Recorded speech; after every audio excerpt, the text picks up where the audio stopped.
چند امضا و چند بیانیه آیا هرگز به نفع؟ بنابراین آمریکا رسما امشب اعلام کرد که به تعهدات بین المللی توجهی ندارد.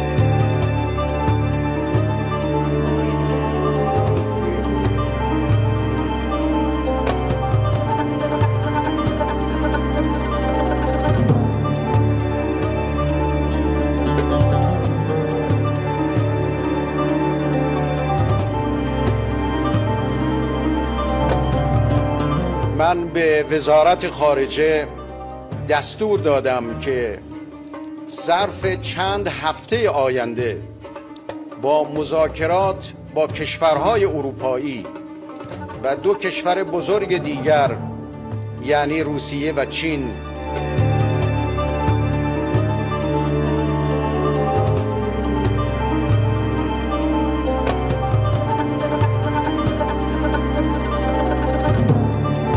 But look at what's going to happen in Syria, look what's going to happen in Iraq, look what's going to happen in the Gulf.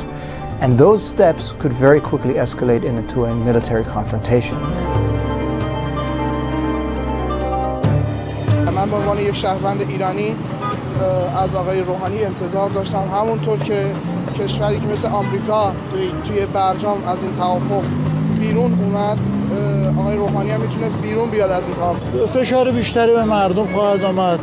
دوباره میگم راههای قاچاق و همین دور زدن ها و اینها احتمالاً چیز باز میشه.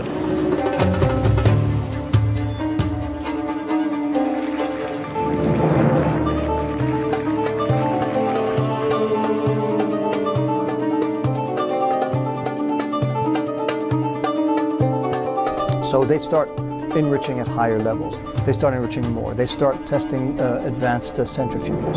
They do the kinds of things that were the source of preoccupation which led to the deal in the first place. Then what does President Trump do?